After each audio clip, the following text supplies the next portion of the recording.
श्री सद्गुरु महाराज की जय। श्री गीता योग प्रकाश की भूमिका सद्गुरु महर्षि में ही परमहंस जी महाराज।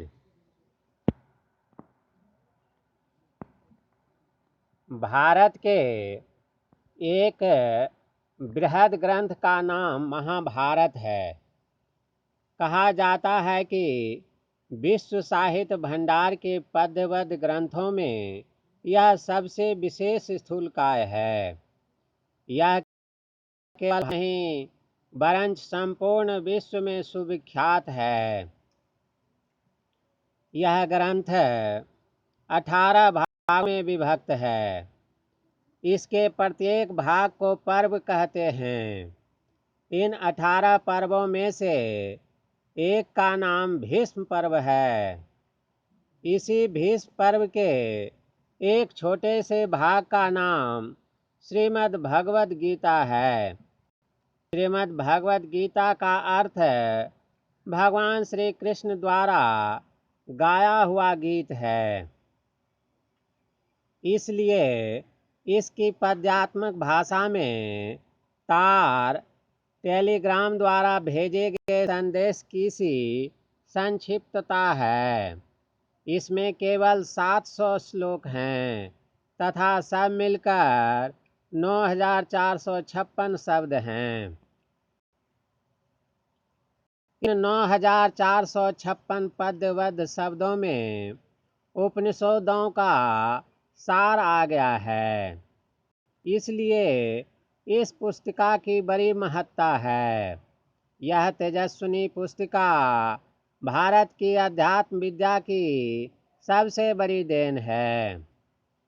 भारत आदि काल से ही अध्यात्म ज्ञान एवं योग विद्या का देश रहा है।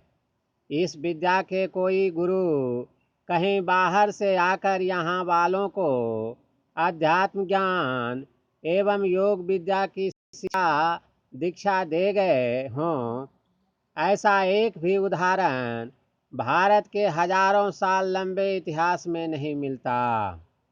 उपर्युक्त विद्याओं के गुरु समय समय पर इसी देश में उत्पन्न होते रहे हैं। पहले की बात तो जाने दीजिए। 1000 साल की परतंत्रता से दीनापन भारत में भी इन विद्याओं के जानकार पूर्वत होते रहे हैं।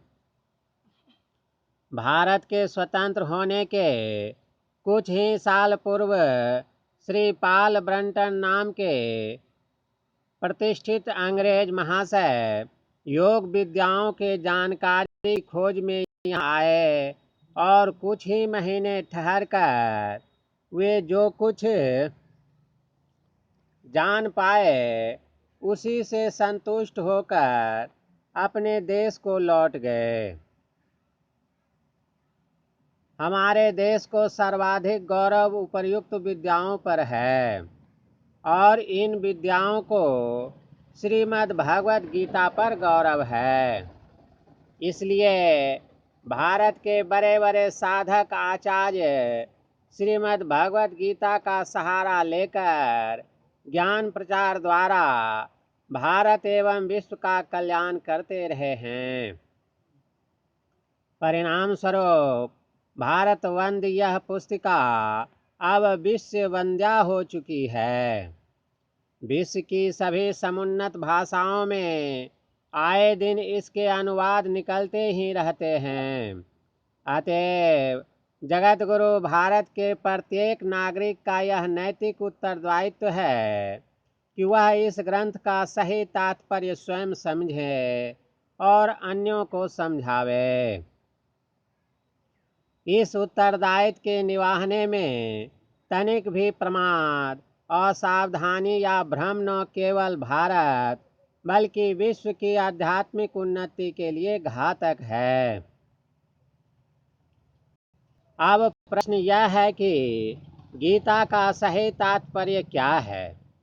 ऐहिक एवं आर्थिक कल्याण साथ साथ करते हुए मनुष्य कैसे समता प्राप्त करे और किस तरह कर्म करता हुआ समाधिस्थ हो, स्थित प्रज्ञता तक पहुँच सके।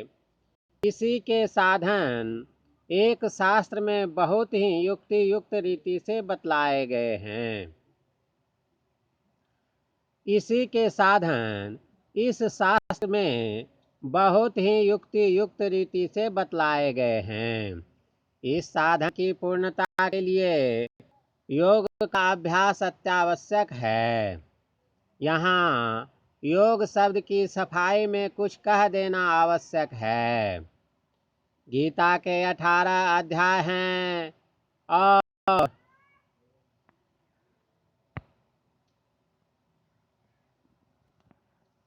ले